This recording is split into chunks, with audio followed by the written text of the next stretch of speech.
Halo semuanya, jadi di spin-off Ultraman Regulus First Mission, admin menemukan beberapa detail dan hal menarik yang muncul. Detail dan easter egg itu berhubungan dengan series ataupun movie Ultraman yang pernah ada sebelumnya. Kira-kira apa saja detail dan easter egg itu? Ayo kita masuk ke pembahasannya di breakdown detail dan easter egg Ultraman Regulus First Mission. Kita mulai dari yang pertama, yaitu alat yang dibawa oleh Sora. Sora diperlihatkan menggunakan alat untuk mendeteksi sumber energi aneh. Alat itu mengeluarkan suara yang sebenarnya tidak asing. Kalau kalian sadar, suara dari alat itu juga pernah terdengar di Ultraman Cosmos, salah satunya di episode 32. Coba deh dibandingkan nih.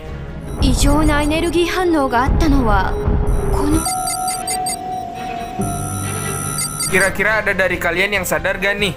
Yang kedua, alien Zarab. Diceritakan di sini kalau Zarab menjadi pelayan bagi alien Reblot untuk mendapatkan tubuh baru. Nah sebenarnya hal yang sama juga pernah terjadi tepatnya di movie Mega Monster Battle Ultra Galaxy Legend. Di movie itu, alien Zarab membebaskan Belial yang kerasukan Reblot dari penjara. Zarab ini seolah ingin sekali ya Reblot kembali menguasai dunia. Kali ini Zarab juga akhirnya menggunakan wujud lainnya, yaitu Fake atau Nisei Ultraman.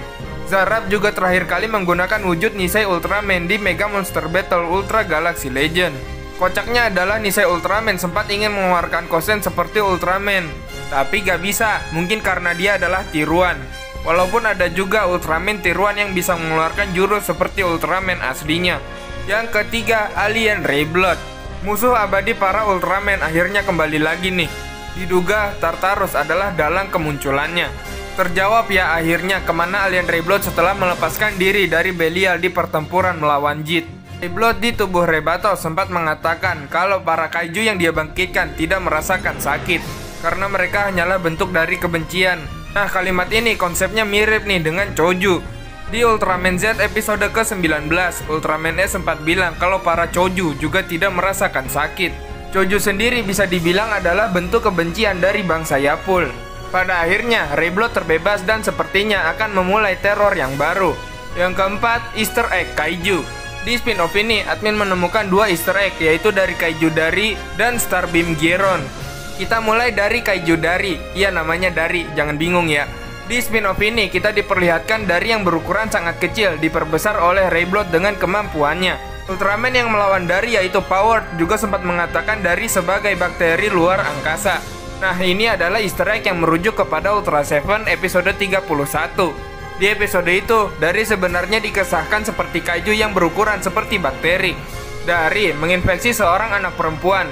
Untuk mengalahkannya, Seven harus menjadi seukuran Dari yaitu seperti bakteri. Mengalahkannya pun dengan gelembung sabun.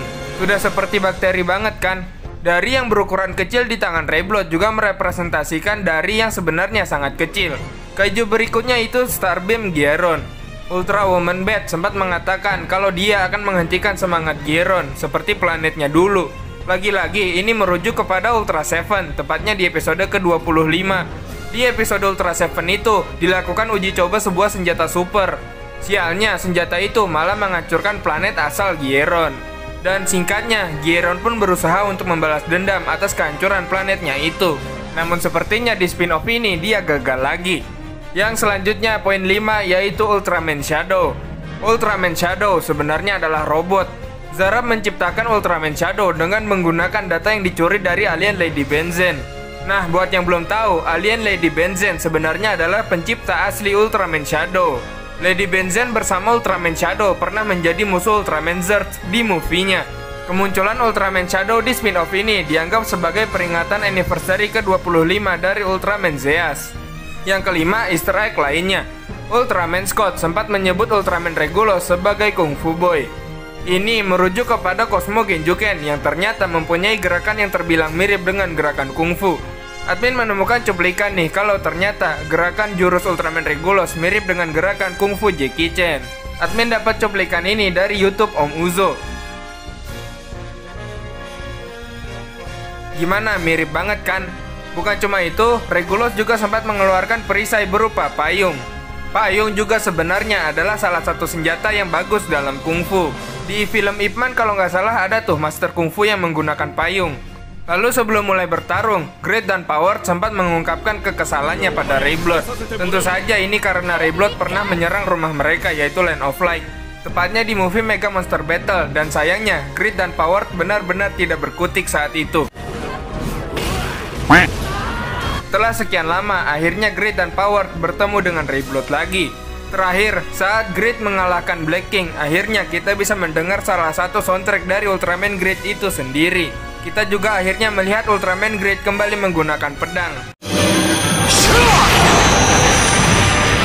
Oh iya, kalau kalian sadar, para Ultraman yang membantu Regulus semuanya adalah hasil kerjasama Suburaya dengan negara luar Jepang.